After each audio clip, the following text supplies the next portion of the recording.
raadiyoon sagalee ameerikaa wixataa qabee haga jimaataatti galgala keessaa sa'a 2:00 jalqabee haga sa'a 3tti meetir baandii 22 25 31 irratti waashingtan dc irraa kan dabarsu sagantaa afaan oromoo amma jalqaba.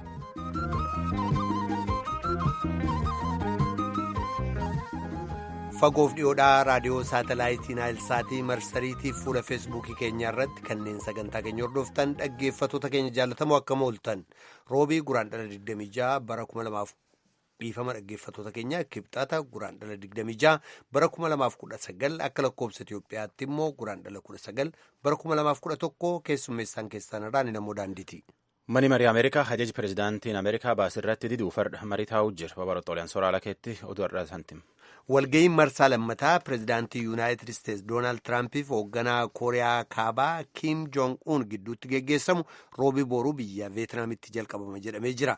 Dhimma Finfinnee irratti ejjennoon mootummaan naannoo Oromiyaa qabu kanuma kaleessaatii jedhu pirezidaantiin naannoo Oromiyaa obbo Lammaa Magarsaa manneen laga xaafootti seeraa ala ijaaraman diigamuu irratti dogoggorawwan uumaman ka qulqulleeffatu garee tokko gara sanatti bobbaasuun isaanis dhaga'amee jira.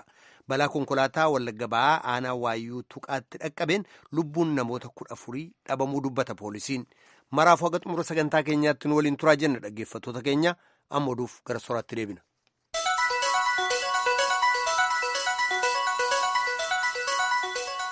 Manii marii Ameerikaa mariitti jira. Mariin tun murtii qabaachuuf deemuu jirti. Murtiin tun manii marii Ameerikaa kun hajaj pirezidaantiin Ameerikaa armaan duratti Ameerikaan daarii Meeksikoo waliin qabdu irratti lafti balaa keessa jirti jedheetiin baaskaan irratti diduuf deeman. Murtii tan manii marii Ameerikaa harka paartii Demokiraat jirutti irratti baasuuf deemuu jira. Paartii Rippaabilikaan keessa illee namni agi tokko yaad kan fudhachuu danda'a. Tiraamp daariin Ameerikaaf Meeksikoo waliin qabdu irratti dallaa jaareetiin namachi baqateetiin dhuuf irra dhowwuu fi doolaara Ameerikaa biliyoon 5 fi miliyoon 700 gaafate koongireesii Ameerikaatti irraddidanii jennaan itti gaafatamaan pirezidaantiin Ameerikaa qabuun horii biliyoon hedduu dabalee dallaa kan jaarsisuuf gaafateetiin hajaj kanaan deemuu jira. Manii marii Ameerikaa tan irratti diduuf ardha murtii kennuuf yaa'utti jira. Pirezidaantiin Ameerikaa Doonaald Tiraamp pirezidaantii Kooriyaa Kaabaa Kiim Uunii wal mari'achuu fi ardha Veetinaam magaalaa jira.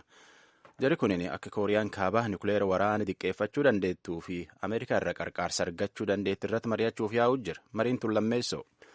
Tiraamp ardha xuyyoor pirezidaantiin Ameerikaa karaan deemu Air Force One yaabbate Veetinaam ga'e. Kiimilleen pirezidaantiin Kooriyaa Kaabaalleen jechuun diqquma miil dhaabatetti achi ga'e.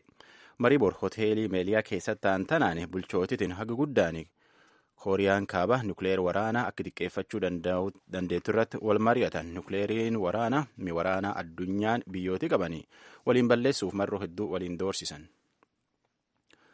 Ameerikaan ammallee mootummaa Venezuelaa Maduroo qarqaaruun Ameerikaan ammallee mootummaa pirezidaantii Maduroo akka inni bulchaa biisuun hin taane waan hedduun faluutti jirti. Ameerikaan harki dhibba akka Venezuelaan bulchaa haaraa qabaatti feete. Bulchaan isiin feet kunin Juan Guaidooti akka waldaan biyyoota Laatiin Ameerikaa jedhetti namni amma pirezidaantii ta'uuf Ameerikaan feet kunin balaa jajjabduu keessa jira. Yoo lubbuun isa wataatellee akka bulchootii tun jedhanitti balleessaan ta'a pirezidaantii Venezuelaa Madurooti jedhani. Venezuelaan biyya sooshaalistii taateetiin biyya addunyaa keessaa bulchoota mataa hedduu hamaamoo qaban jechuun beekamtu. Yookaan immoo mataa jajjaboo qabaachuun beekamtu. Filannoo pirezidaantummaa taam caqasuu jirtan tun raadiyoon VOA sagantaa afaan Oromooti. Filannoo pirezidaantummaa Naayijeeriyaa ta guyyaa dheengadda taane Muhammad Buhaariitti godin lama keessaa dursuu jira. Akka koomishiniin filannoo Naayijeeriyaa jedhetti godin kan keessa harki 57tiif harki guddaan dur deemuutti jira. Namni ittaanulleen faanumisaa jira.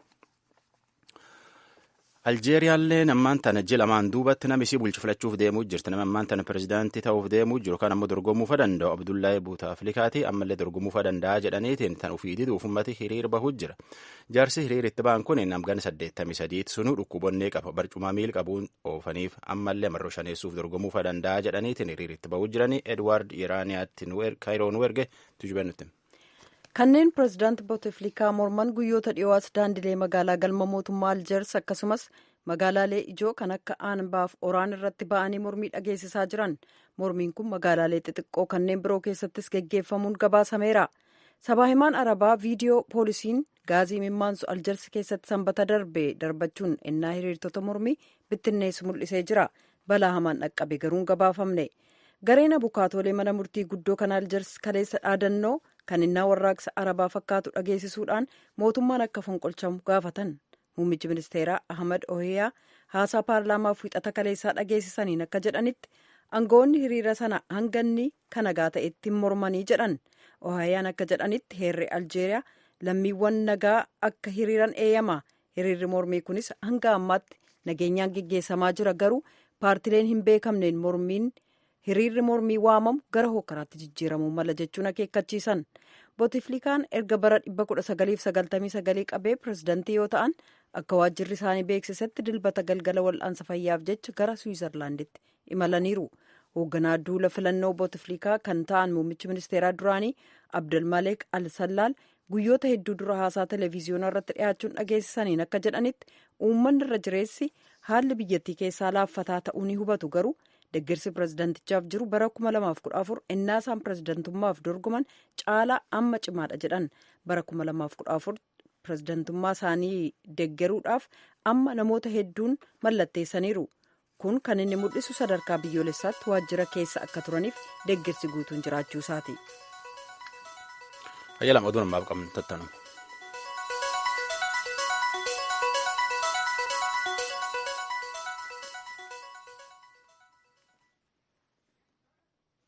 Kan dhagaa jirtan raadiyoo sagalee Ameerikaa sagantaa afaan Oromooti.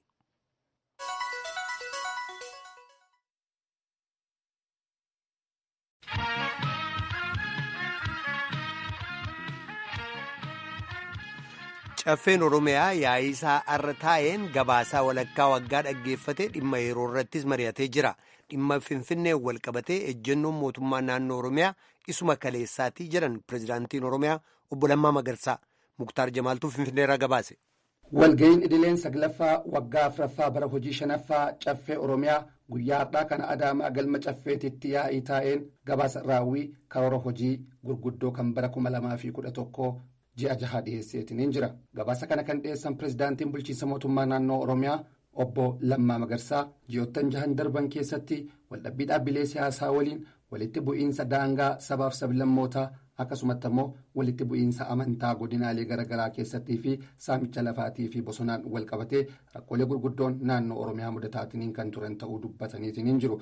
Gama diinagdee misooma garaagaraatiin illee hojiileen hojjetaman milkeessaa ta'uudha kan dubbatame gabaasaadha caffeedhaaf dhihaate kanaan. Gabaasni haala waliigalaa rakkoo bulchiinsa gaarii misoomaa fi nageenyaan wal qabateetiin dhihaate kana booda miseensonni caffee Oromiyaa gaafii manicharraa kaasaniitiin jiru. Isa kana keessaa walitti bu'iinsa daangaatiin wal qabateetiin uumame buqqaatii namootaatii fi kanneen birootiin illee miseensota mana mariirraa kaafameetiin jira. Godina Sidaamaa Nabuurichaa fi Siraaroo jidduutti iddoo lafaa qonnaa Billiittoo fi magaalaa Baleelaa jedhamtu jidduutti qabeenyi gama lachiyyuu qabeenyi guddaa fi lubbuun namaas hedduun badanii jirani.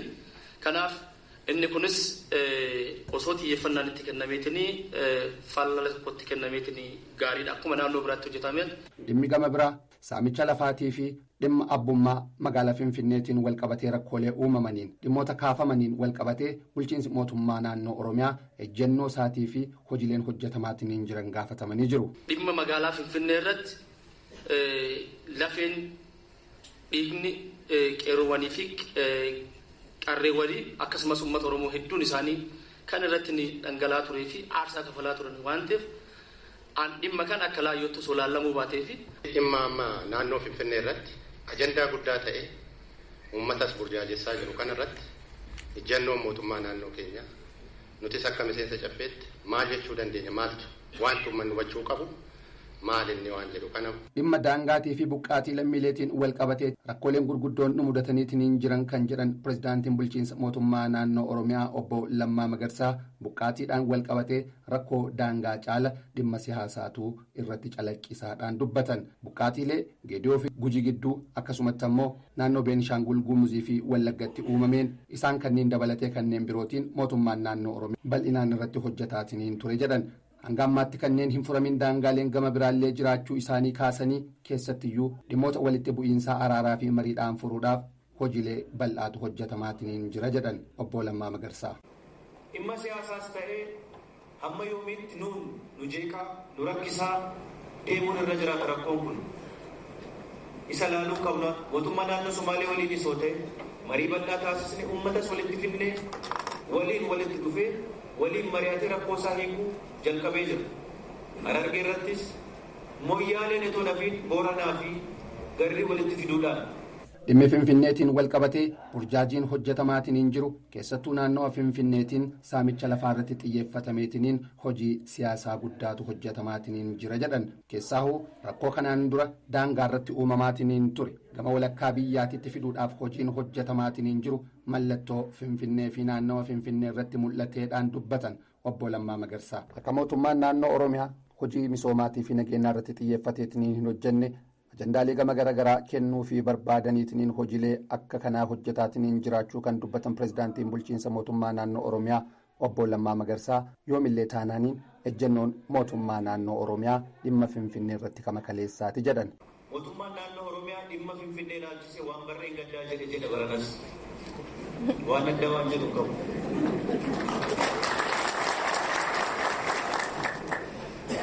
Finfinnee irratti ajandaa uummanni Oromoo qaburraa mootummaan naannoo Oromiyaa addatti qabaachuu hin danda'u.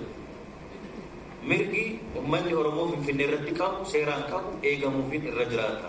Sanaaf immoo eenyu ol eenyu dura waggoottan darban kana keessatti mootummaan naannoo Oromiyaa irratti hojjechaa akka ture kabajamaan caffeen kunis yeroo adda addaa gaaffii ijoo godhee kaasee. Asittis dhiyeessine irratti mari'achaa kabajamaan caffeen keenyas kallattii kaa'ee akka inni ture hundi keenya kan yaadatu. Keessumaa seeraan heera mootummaadhaan kan taa'e dhimmi faayidaa addaa Oromoon Finfinnee irratti qabu seeraan deebi'uutu irra jiraata jedhamee hojii guddaan hojjetameera. Caffeen Oromiyaa marii isaa dhimmoota garaagaraa irratti taasisu guyyaa boriillee kan itti fufu yoo ta'u dhimmoota kanarraa hafanis nuti bor qabanneetiin isinii dhiyaanna. Gabaasa raadiyoo sagalee Ameerikaatiif qindaa'e. Muktaar Jamaal Adaamaarraa.